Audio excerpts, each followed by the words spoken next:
Racist landlord breaks into wrong house. But this time, justice arrives before he can escape. The sound of splintering wood echoed through the quiet afternoon as Harold Brennan kicked open what he thought was apartment 4B. He had done this before, 17 times to be exact. Each time his victims were too scared, too poor, or too undocumented to fight back. Each time he walked away richer and more emboldened.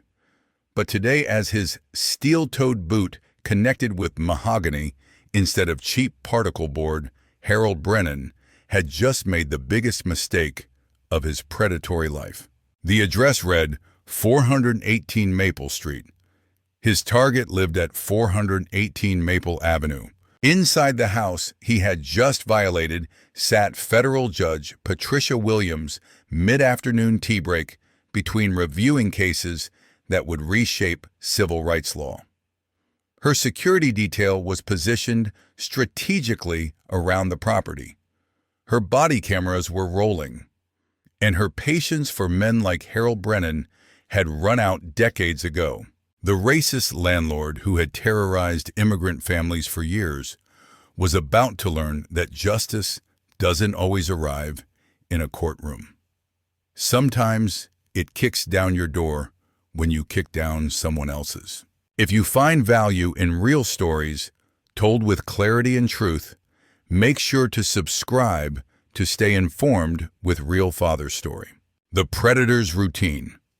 Harold Brennan adjusted his grimy baseball cap and checked his phone for the 100th time that morning. 418 Maple Avenue. The text from his informant was clear. Maria Santos, undocumented, mother of 3 2 months behind on rent. Perfect target. At 62, Harold had perfected his system of terror.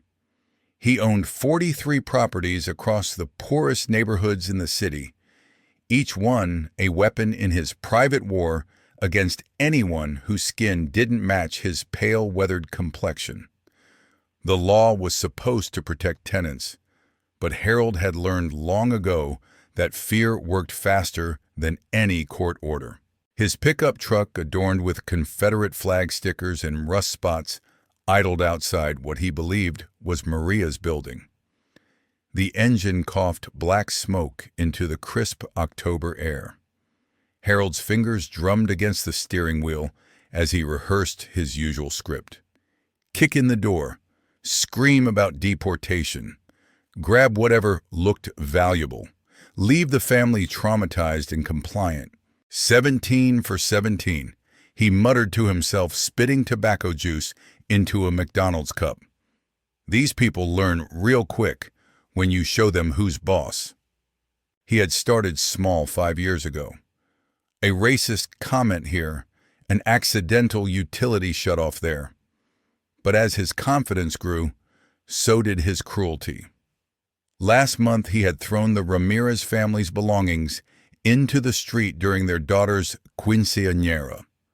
The week before, he changed the locks on the Nguyen apartment while the elderly grandfather was at dialysis.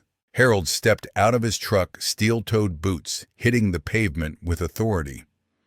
He wore his usual uniform of intimidation, oil-stained jeans, a flannel shirt that hadn't been washed in weeks, and a leather jacket that made him feel like the enforcer he believed himself to be. The house before him looked different than his usual targets. Freshly painted shutters, manicured lawn, security cameras that gleamed like watchful eyes. But Harold's racism had long since overcome his common sense. In his mind, any address with a Hispanic name attached was fair game for his brand of justice. He pulled out his phone and reread the text. Maria Santos, 418 Maple Avenue, 2 months behind. Make an example. What Harold didn't know was that his informant, a disgruntled city clerk named Bobby Hutchins, had been drunk when he sent that message. Bobby had confused Maple Avenue with Maple Street, a simple mistake that would shatter Harold's world in less than 10 minutes. Harold walked up the pristine brick walkway, his boots leaving scuff marks on stones that cost more than most of his tenants made in a month. He noticed the quality of the front door, solid mahogany with brass fixtures, but his arrogance convinced him it was just another immigrant family trying to live above their station. "Time to teach these people a lesson," he growled, pulling out his lockpick set. But Harold Brennan was done being subtle. Today he wanted to send a message that would echo through every apartment building he owned. Today, he would kick down the door and let terror do the talking. He stepped back, raised his steel-toed boot, and unleashed 5 years of racist fury against what he thought was apartment 4B. The mahogany door exploded inward with a sound like thunder. The wrong address. Judge Patricia Williams heard the crash from her study and knew immediately that someone had just made a catastrophic error in judgment. At 58, Patricia had spent 3 decades fighting her way through a legal system designed to exclude women like her. The daughter of a sharecropper and a seamstress, she had earned every accolade through brilliance, determination, and an unwavering commitment to justice. President Obama had appointed her to the federal bench after she prosecuted the largest housing discrimination case in state history. The irony was not lost on her that someone had just broken into her home on the same afternoon she was reviewing case files about predatory landlords. Patricia set down her tea with steady hands. Her security detail, 2 Secret Service agents assigned after death threats from white supremacist groups, were already moving through the house with practiced efficiency. Agent Martinez appeared in her study doorway, weapon drawn but expression calm. "Ma'am, we have an intruder in the foyer. Male Caucasian, approximately 60 years old. He appears confused about his location." Through her study's French doors, Patricia could hear the intruder stumbling around her entryway, cursing in a voice that dripped with the kind of ignorant venom she'd heard in courtrooms for years. "Where the hell is that wetback bitch?" Harold's voice carried through the house. "Maria, get your ass out here before I call ICE, fwy?" Patricia's eyes narrowed. She had prosecuted enough housing cases to recognize the language of a slumlord. This wasn't a random break-in. This was a predator who had come hunting and found the wrong prey. Agent Rodriguez's voice crackled through Martinez's earpiece. "Subject is armed with what appears to be an eviction notice and a camera. No weapons visible, but he's becoming increasingly agitated." Patricia stood and straightened her cardigan. "Let me see him." "Ma'am, protocol requires—" "The Agent Martinez. I've been dealing with racist bullies since before you were born. Let me see him." Through the doorway, she watched Harold Brennan take inventory of her home with the calculating eyes of a career criminal. He photographed her antique furniture, her law books, her family photos. This wasn't random violence. This was systematic intimidation. Harold grabbed a silver picture frame from her mantel. Patricia, receiving her judicial appointment from the president, and shoved it into his jacket pocket. "This'll cover what these people owe me," he muttered. Patricia felt something cold and familiar settle in her chest. It was the same feeling she'd had 30 years ago when she first walked into a courtroom and saw the Confederate flag pin on the prosecutor's lapel. The same feeling when real estate agents showed her apartments in suitable neighborhoods.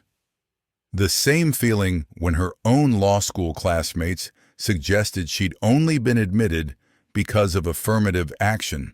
It was the feeling of watching justice hold its breath. "Ma'am," Martinez whispered, "we can have him in custody in 30 seconds. Patricia shook her head. "Not yet. I want to see how far he's willing to go."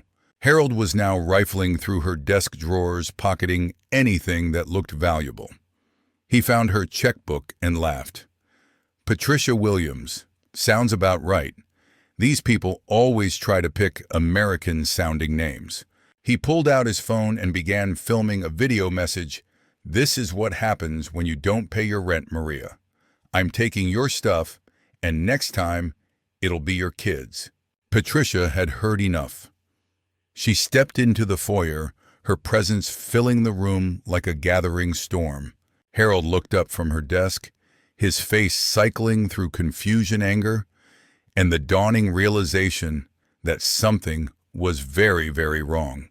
The woman before him wore a cream-colored cardigan and pearls. Her gray hair was styled in an elegant bob. Her dark eyes held the kind of authority that couldn't be bought or bullied. This was not Maria Santos. "Can I help you?" Patricia asked, her voice carrying the weight of 3 decades on the bench. Harold's mouth opened and closed like a fish gasping for air. Recognition. The silence stretched between them like a taut wire ready to snap. Harold's brain struggled to process what he was seeing. The woman before him didn't match any of his racist stereotypes. She stood with the poise of someone accustomed to command, her hands folded calmly, despite the chaos he had brought into her home. "I said, can I help you?" Patricia repeated each word precisely enunciated. Harold's confusion gave way to anger. In his warped worldview, any black person in a nice house was either a criminal or living beyond their means. "You Maria Santos?" he demanded, tobacco-stained teeth bared in what he thought was an intimidating snarl. "I am Judge Patricia Williams," she replied, letting the title hang in the air like a sword about to fall. The color drained from Harold's face so quickly that Patricia thought he might faint. She had seen that expression before. In courtrooms, when defendants realized the gravity of their situation, in law school, when bullies discovered her academic credentials, in restaurants when racist patrons learned she wasn't the help. It was the look of a predator realizing he had cornered an apex predator. Harold's eyes darted around the room, taking in details he had missed in his initial racist rage.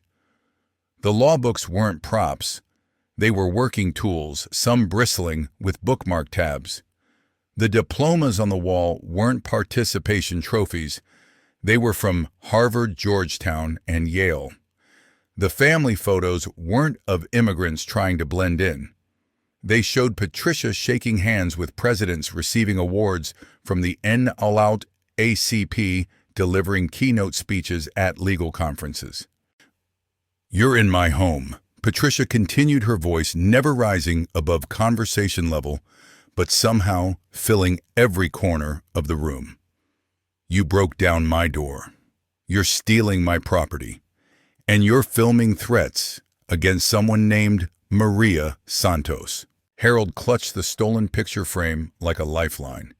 His phone, still recording, captured every second of his humiliation. "This is, I thought, the address." "The address is 418 Maple Street," Patricia said.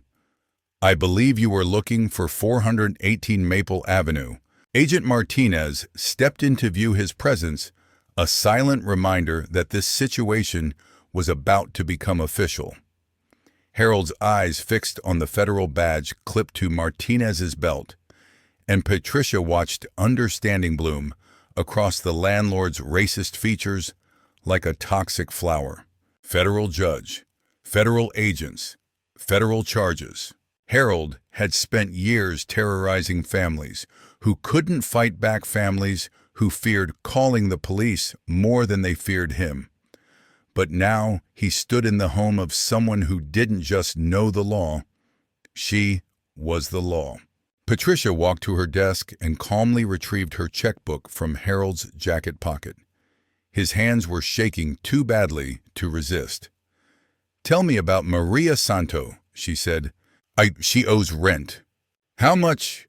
"800. But that's not, Patricia opened the checkbook and began writing. $800. Is that what this is about?" Harold nodded, unable to speak. Patricia tore off the check and held it out to him. There, Maria Santos's rent is paid.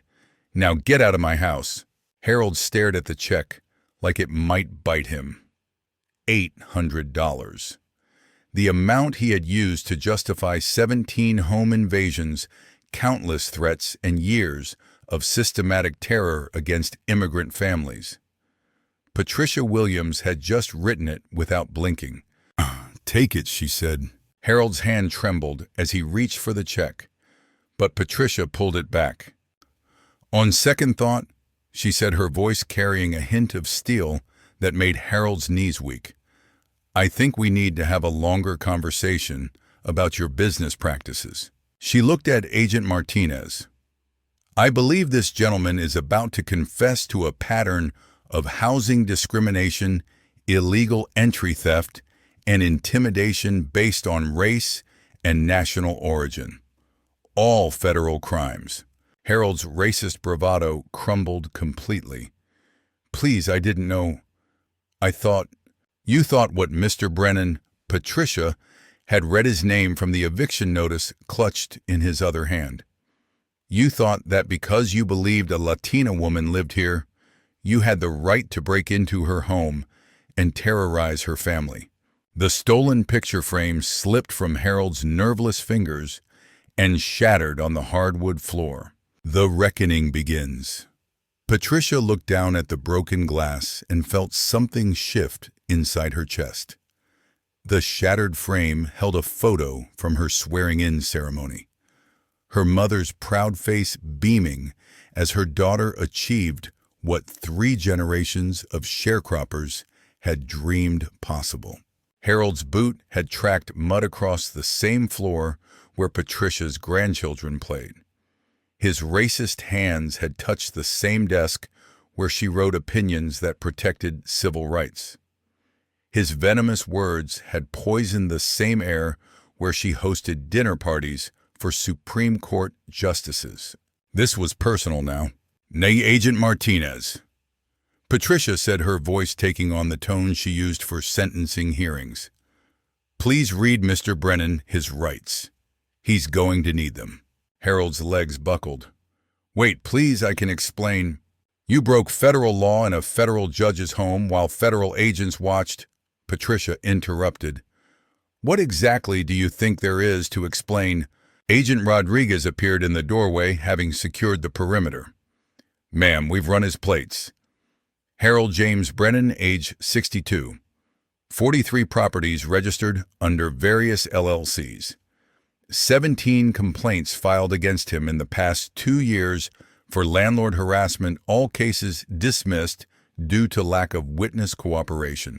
Patricia's eyebrows raised slightly. Lack of witness cooperation. She knew what that meant. Victims too scared to testify.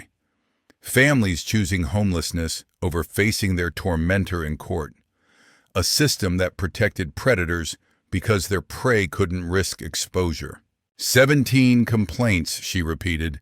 17 families you've terrorized, Mr. Brennan. Harold's mouth moved soundlessly. The number hung between them like an indictment. Patricia walked to her phone and dialed a number from memory. Hello, this is Judge Williams. I need you to pull every case file related to Harold James Brennan. Yes, all of them. And I want contact information for every plaintiff who filed a complaint. No, this can't wait until morning. Harold listened to her conversation with growing horror. Each word was another nail in the coffin of his criminal enterprise. Each request was another thread in a legal net that would soon strangle his freedom. Hey, please, he whispered when she hung up. I've got a wife, kids. Patricia turned to face him, and Harold saw something in her eyes that made him wish he had never gotten out of bed that morning. It wasn't anger. Anger was hot and unpredictable. This was justice, cold and inexorable as a glacier. You have a wife and children, she said slowly. And for 5 years you've used the threat of separation to terrorize other wives and children. For 5 years, you've weaponized their love for each other. She walked to her filing cabinet and withdrew a thick folder. I was reviewing housing discrimination cases today, Mr. Brennan, preparing for oral arguments next month. Would you like to know what the federal sentencing guidelines recommend for your crimes? Harold shook his head frantically. 20 years to life. Patricia continued opening the folder. Civil rights violations carry mandatory minimums when they involve patterns of intimidation based on race or national origin. Add breaking and entering theft and terroristic threats. Well, let's just say you'll have plenty of time to think about the families you've destroyed. Agent Martinez stepped forward with handcuffs, but Patricia held up her hand. Not yet, she said. Mr. Brennan, I want you to call Maria Santos. What? The woman you came here to terrorize. Call her. Tell her you made a mistake. Harold's hand shook as he fumbled for his phone. The device felt foreign in his trembling fingers, as if he had forgotten how to use it. Patricia watched him struggle with the kind of patient attention she usually reserved for particularly complex legal arguments. This moment would define everything that came next. Harold Brennan's next words would either begin his journey toward redemption or seal his fate as another cautionary tale about the price of hatred. The phone rang once, twice. Maria. Harold's voice cracked like a teenager's. It's Harold Brennan, your landlord. Patricia could hear the fear in the woman's voice through the phone, even though she couldn't make out the words. 5 years of terrorization had trained Maria Santos to expect the worst whenever her tormentor called. I'm calling to... Harold looked at Patricia desperately. To apologize, Patricia prompted. To apologize, Harold repeated, and to tell you that your rent is paid. For this month and for all the months I said you owed me. The silence on the other end of the line stretched so long that Harold thought the call had dropped. Finally, Maria's voice came through, barely a whisper. What did you say? Harold closed his eyes. When he spoke again, his voice carried the weight of a man watching his entire worldview collapse.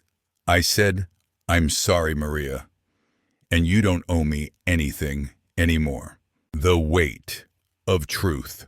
The phone call ended with Maria Santos crying tears of relief that echoed through Patricia's foyer like a hymn. Harold slumped against the wall, the phone slipping from his nerveless fingers. For 17 years, he had been the monster in immigrant families' nightmares. With one conversation, that power had evaporated like smoke. Patricia observed him with the clinical attention she usually reserved for capital cases. She had seen this moment before. The instant when a defendant's constructed reality shattered against the immovable truth of their actions. Some men broke down completely. Others retreated into defiance. A precious few found something resembling redemption in the wreckage of their former selves. Harold Brennan looked like he was drowning in air. Sit down, Patricia commanded, gesturing to her couch. We're not finished. Harold obeyed with the mechanical compliance of someone whose will had been completely broken.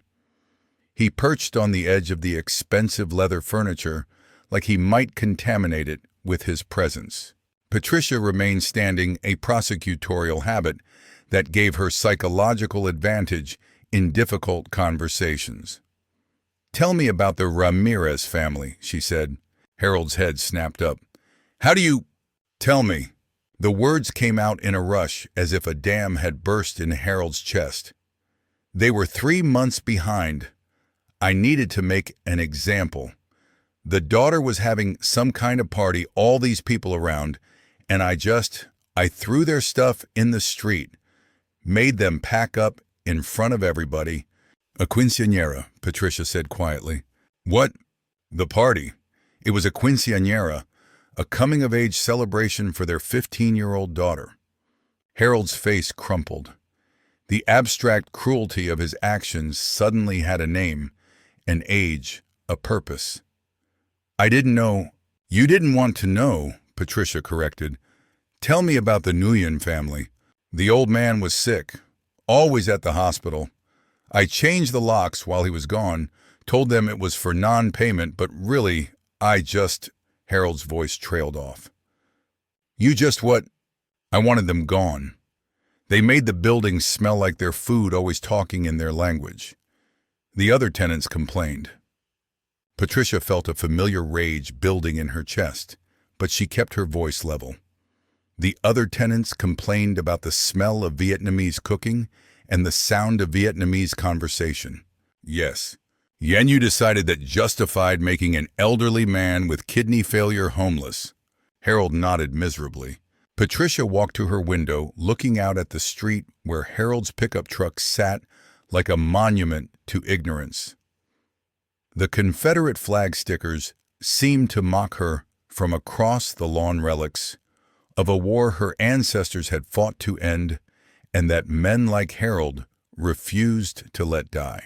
My great-great-grandmother was born into slavery, she said, without turning around.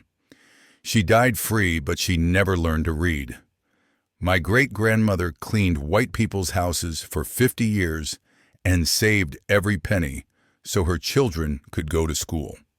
My grandmother was the first in our family to own land, 3 acres in rural Alabama, that she worked until her hands bled. Harold listened in silence, perhaps sensing that Patricia was sharing something sacred. My mother was the first to graduate college, Patricia continued. She became a teacher, then a principal, then a superintendent. She broke barriers and took bullets, sometimes literally, so that I could stand where I'm standing today. Patricia turned back to face Harold. 4 generations of struggle, Mr. Brennan. 4 generations of fighting men like you who believed that skin color determined worth, that accent determined intelligence, that fear was an acceptable tool of control. She walked back to her desk and picked up the shattered picture frame. This photo was taken the day I was sworn in as a federal judge. Do you know what my mother said to me that day? Harold shook his head. She said, "Baby, you're not just succeeding for yourself. You're succeeding for every family, like the ones you're going to help protect." Patricia set the broken frame on her desk with deliberate care. The Ramirez family, the Nguyen family, the Santos family, 17 families you've terrorized, and hundreds more living in fear because of your actions. She opened her laptop and began typing. I'm going to show you something, Mr. Brennan. The screen filled with case files, court documents, and police reports. Names and faces of Harold's victims scrolled past like an indictment written in human suffering. A Maria Santos, Patricia read aloud. Single mother works 2 jobs, sends money to her sick mother in Honduras. You threatened to call ICE if she reported your illegal rent increases. Harold's breathing grew shallow. The Ramirez family. Father works construction.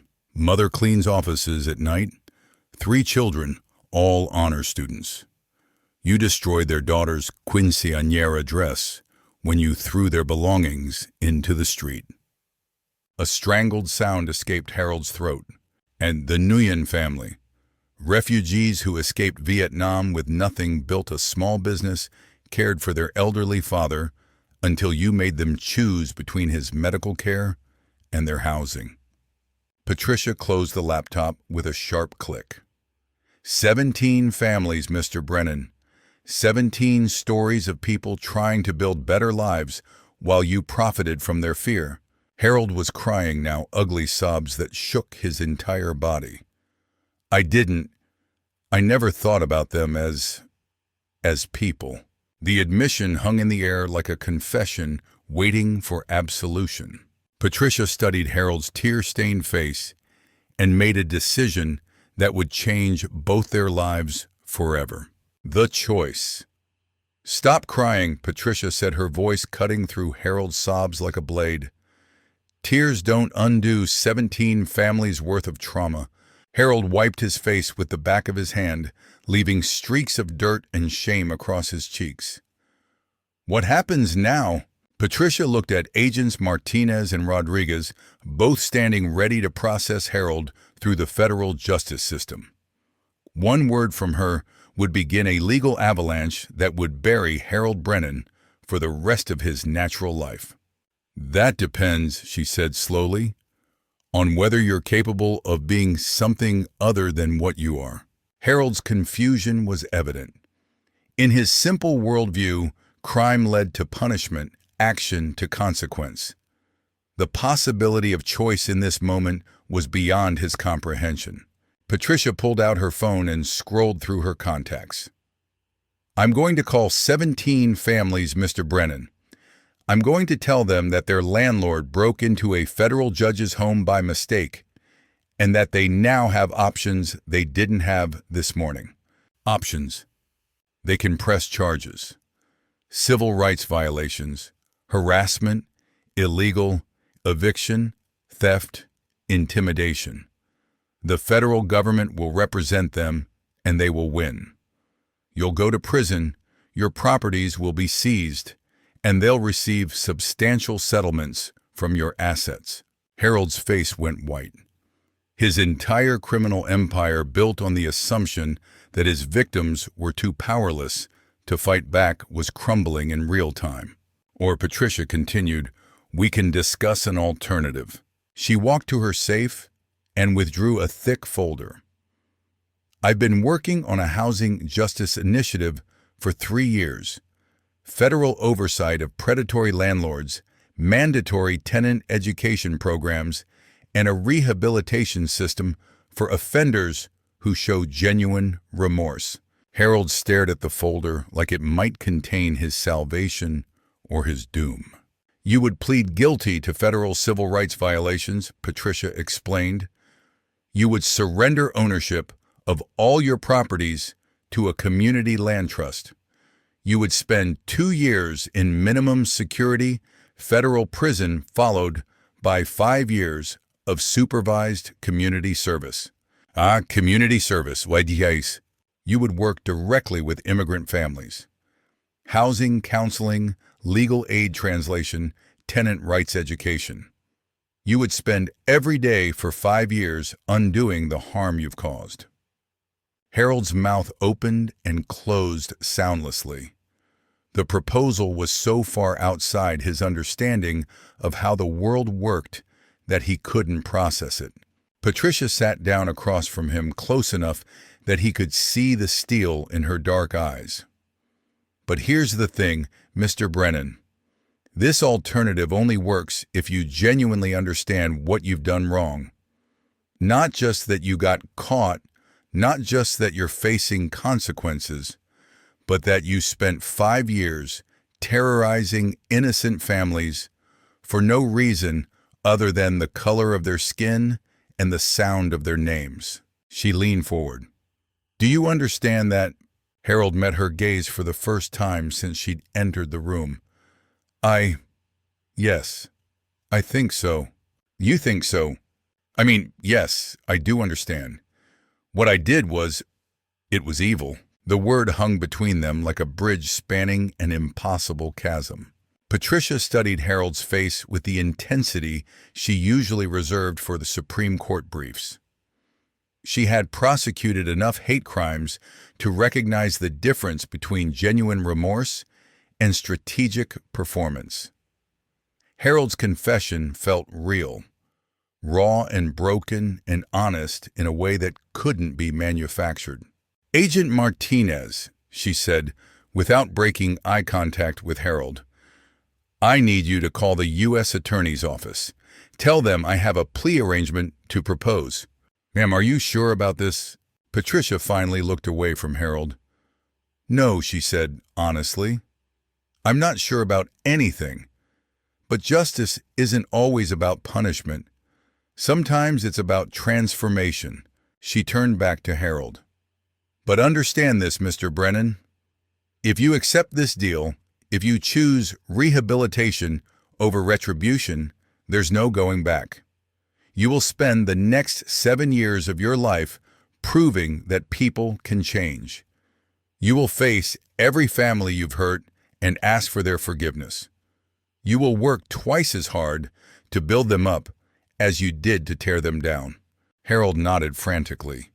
Yes, yes, I'll do whatever. And if you fail, Patricia continued, her voice dropping to a whisper that somehow carried more menace than any shout, if you show even a hint of your old attitudes, if you treat even one person with disrespect based on their race or nationality or documentation status, you will serve the full 20-year sentence. No parole, no early release, no second chances. The weight of the choice settled on Harold's shoulders like a lead blanket. Patricia stood and walked back to her desk. You have 1 minute to decide, Mr. Brennan. Prison or redemption. The rest of your life behind bars, or the hardest 7 years you'll ever live, followed by the possibility of becoming someone your wife and children won't be ashamed to know. Harold closed his eyes and thought about Maria Santos crying with relief on the phone. He thought about the Ramirez girl's quinceañera dress ruined in the dirt of her front yard. He thought about the elderly Vietnamese man choosing between dialysis and homelessness because of Harold's cruelty. When he opened his eyes, Patricia was waiting with a pen and a legal document. I want to try, he said quietly. I want to try to be better. Patricia handed him the pen. Then sign here, Mr. Brennan, and pray that you mean it. The Crucible. The minimum security federal facility in Alderson, West Virginia, was nothing like the hellscape Harold had imagined during his sleepless nights before sentencing. 2 years, 730 days to reflect on 17 families' worth of terror, 730 days to read books about civil rights history that Patricia had personally recommended, 730 days to write letters of apology that might never be forgiven. Harold's cellmate was a former Wall Street executive named Chen, who had embezzled pension funds from a teachers' union. Chen spoke 3 languages fluently and spent his evenings tutoring other inmates for their GEDs. Harold had initially recoiled from sharing space with someone whose name he couldn't pronounce correctly, but isolation and shame had a way of breaking down even the most entrenched prejudices. You know what your problem is, Brennan, Chen said one evening, as Harold struggled through a letter to the Nguyen family. You spent so many years seeing people as categories that you forgot they were individuals. Harold crumpled up his 15th draft and threw it across their small cell. How do I apologize for destroying someone's life? What words could possibly be enough? Chen picked up the discarded letter and smoothed it out. Harold's handwriting had improved over the months, but his words still carried the awkward stiffness of someone learning a foreign language, the language of genuine remorse. Maybe start with the truth, Chen suggested. Tell them why you did it, not just that you're sorry you did it. Harold stared at the blank page like it might reveal the secrets of human decency. I was scared, he said finally. Of what? Of becoming irrelevant. Of the world changing and leaving me behind. Of admitting that everything I believed about people like me being superior was just lies I told myself to feel important. Chen nodded. That's a beginning. Harold picked up his pen and began writing for the 16th time. Dear Mr. and Mrs. Nguyen, my name is Harold Brennan, and I am the man who made your family homeless while your father was receiving medical treatment. I am writing to tell you that I was wrong and to explain why I did something so cruel. I was scared that immigrants like you were better people than someone like me. You worked harder, cared more deeply for your family, and contributed more to your community than I ever had. Instead of trying to become a better person myself, I decided to try to hurt you so that I could feel superior. I know that apology cannot undo the harm I caused. I know that your father suffered because of my actions. I know that your family's trust in America was damaged by my hatred. But I want you to know that I am spending every day of my imprisonment learning about the history of people like you who came to this country seeking safety and opportunity. I am learning about the contributions Vietnamese families have made to our communities. I am learning that the fear and ignorance that drove my actions were my failures, not reflections of any truth about you. When I am released, I will spend 5 years working to help immigrant families like yours. It will not erase what I did, but it is the only way I know to honor the dignity you showed in surviving my cruelty. I do not expect your forgiveness. I do not deserve it, but I want you to know that your strength changed a broken man into someone who might with time and work become worthy of sharing a community with people like you. Respectfully, Harold James Brennan. Chen read the letter over Harold's shoulder and nodded slowly. Better, he said. Much better. Harold folded the letter carefully and placed it in the stack with 16 others. 16 families who would receive apologies that might never heal the wounds he had caused, but which represented the first genuine words Harold Brennan had spoken in decades. The prison library had become Harold's second home. He devoured books about immigration, civil rights, and restorative justice with the desperation of a drowning man reaching for a lifeline. The more he learned, the more horrified he became at his own ignorance. Vietnamese refugees fleeing war and persecution, Honduran mothers escaping violence and poverty, Mexican families seeking the same opportunities Harold's own Irish ancestors had pursued generations earlier. Every story revealed the depth of his delusion, the breathtaking cruelty of his actions. 3 months into his sentence, Harold received his first visitor. Patricia Williams sat across from him in the prison visiting room, looking exactly as composed and authoritative as she had the day he broke into her home. Harold's hands shook as he picked up the phone. Judge Williams, he said. I didn't expect. How are you doing, Mr. Brennan? The question caught him off guard. No one had asked about his well-being in months. I'm learning, he said, finally. Patricia opened the folder she had brought. I have updates on the families. Harold's stomach clenched. How are they? Maria Santos received your letter. She wanted me to tell you that she appreciated your honesty, but that she's not ready to forgive you yet. Harold nodded. I understand. The Ramirez family has moved to a better neighborhood. Their daughter graduated valedictorian and received a full scholarship to college. Tears welled in Harold's eyes. Good, he whispered. That's good. The Nguyen family's father passed away last month.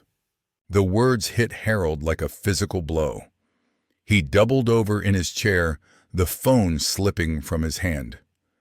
Patricia waited patiently while he composed himself enough to continue the conversation. And was it because of what I did? His kidneys were failing before you changed his locks, Patricia said gently. But your actions certainly didn't help his condition. Harold wept openly, not caring who saw him. Another life damaged by his hatred. Another family's grief that he had contributed to. Mr. Brennan, Patricia said when he finally looked up. Mr. Nguyen left you a message. Harold's eyes widened. Patricia consulted her notes. He said to tell you that forgiveness is not something you earn, but something you accept. He said that carrying hatred in your heart is like drinking poison and expecting your enemy to die. Harold stared at her in disbelief. He forgave me. He forgave you. The rest of their visit passed in a blur of tears and tentative hope. As Patricia prepared to leave, she placed one final document on the table between them. What's this? A progress report, she said, for your parole review in 18 months. It documents your educational progress, your correspondence with victims' families, and your preparation for community service work. Harold scanned the document with growing amazement. Patricia had been monitoring his rehabilitation with the same meticulous attention she brought to her judicial duties. Every book he'd read, every letter he'd written, every conversation with Chen about the nature of prejudice. She had documented it all. Why, he asked. Patricia stood to leave, gathering her papers with practiced efficiency. Because justice without the possibility of redemption isn't justice at all, Mr. Brennan. It's just revenge. She paused at the door. Don't let Mr. Nguyen's forgiveness be wasted on you. Earn it. Harold sat alone in the visiting room long after she left, holding the progress report like a map to a destination he was only beginning to imagine. Redemption's price. 18 months later, Harold Brennan walked out of federal prison carrying a single duffel bag and a head full of Vietnamese phrases Chen had taught him. The community service supervisor who met him at the gates was not what he expected. Dr. Sofia Ramirez, no relation to the family he had terrorized, was a 35-year-old immigration attorney who had volunteered to oversee Harold's rehabilitation program. Mr. Brennan, she said, extending her hand. Ready to get to work. Harold's first assignment was translating tenant rights pamphlets into English for families whose landlords provided lease documents only in complex legal jargon. The irony was not lost on him. He spent his days helping people understand protections against exactly the kind of predatory behavior he had once practiced. His supervisor had placed him in a tiny apartment above the legal aid clinic where he worked. The walls were thin enough that Harold could hear the clients downstairs. Crying children, worried parents, desperate families seeking help with housing, discrimination, illegal evictions, and landlord harassment. Each story was an echo of his own crimes. On his third week of community service, Harold heard a familiar voice drifting up through the floorboards. Maria Santos was in the office below, seeking help with a new landlord who was demanding documentation she couldn't provide. Harold's hands trembled as he listened to her describe her situation. 5 years of his terrorization had left her afraid to advocate for herself, convinced that any complaint would result in deportation or homelessness. He made a decision that would have been impossible for the man who broke into Patricia Williams' home. Harold walked downstairs and knocked on Dr. Ramirez's office door. "Maria," he said quietly when she looked up. "It's Harold Brennan." The color drained from Maria's face. She instinctively pulled her children closer, the reflexive fear response Harold's previous actions had burned into her nervous system. "I work here now," Harold said, his voice barely above a whisper. "I'm learning how to help families like yours instead of hurting them." Maria stared at him in disbelief. "Your new landlord is breaking federal law," Harold continued. "He can't demand documentation beyond what's required for the lease. He can't threaten you with deportation. And if he tries to evict you illegally, there are protections in place that I wish I had respected when I was your landlord." Dr. Ramirez watched the interaction with professional fascination. This was exactly the kind of moment the rehabilitation program was designed to create.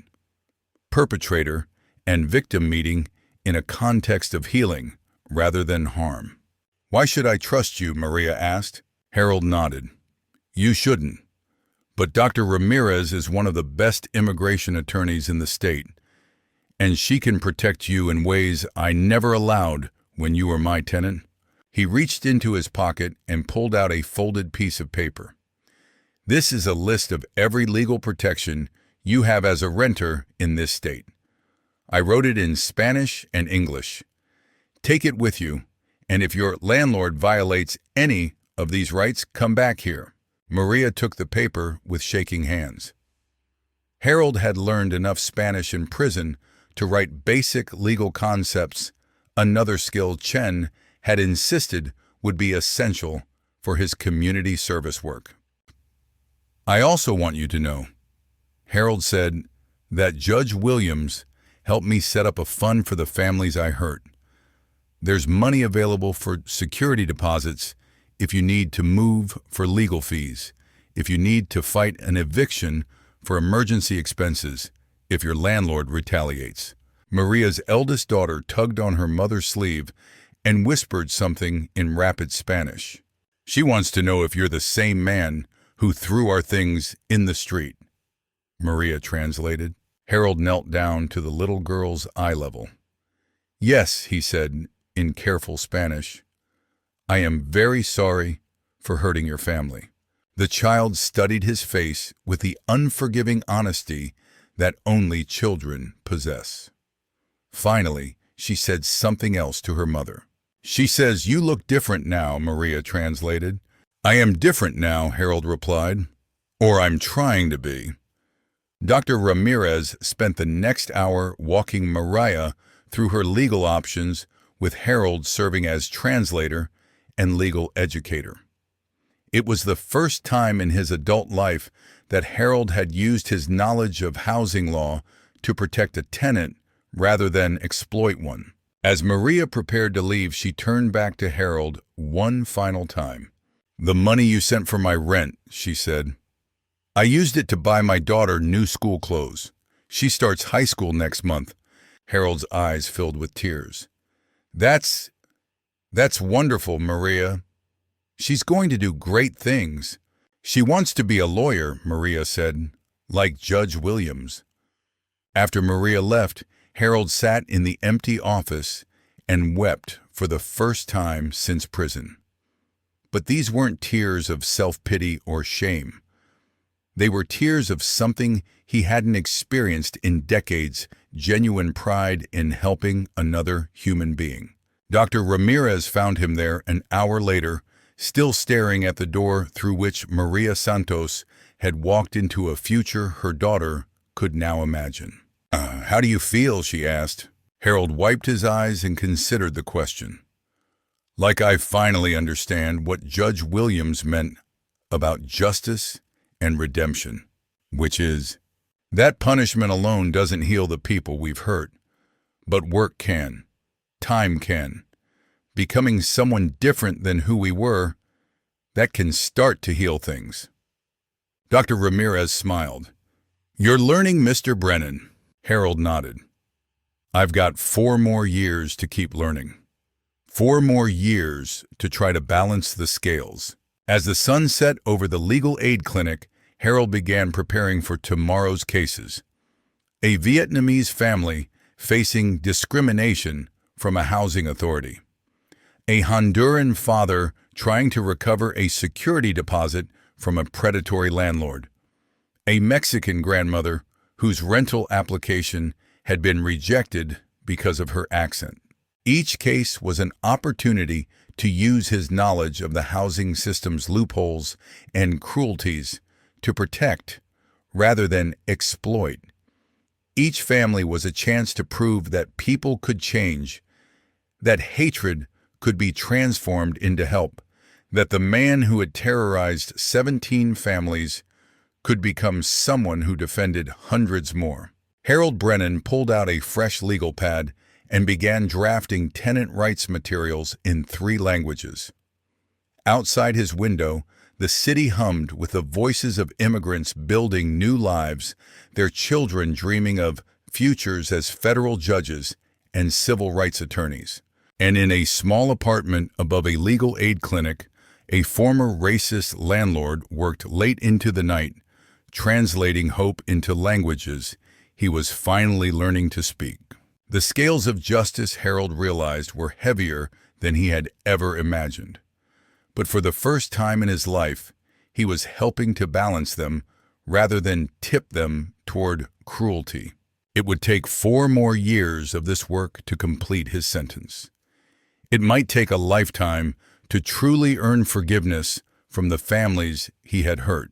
But tonight, Maria Santos's daughter was at home doing homework, dreaming of law school, believing in a justice system that had finally worked the way it was supposed to, and that Harold thought, as he turned to his next translation project, was a beginning worth building on. If you find value in real stories told with clarity and truth, make sure to subscribe to stay informed with Real Father Story. This story serves as a reminder that justice isn't always about punishment. Sometimes it's about transformation. While Harold Brennan's crimes were real and devastating, his journey toward redemption shows that even the most entrenched hatred can be challenged when consequences meet with genuine commitment to change. For the families who suffer housing discrimination, there are legal protections and advocates ready to help. And for those who perpetrate such cruelty, there remains the possibility, though never the guarantee, of becoming something better than what they once were.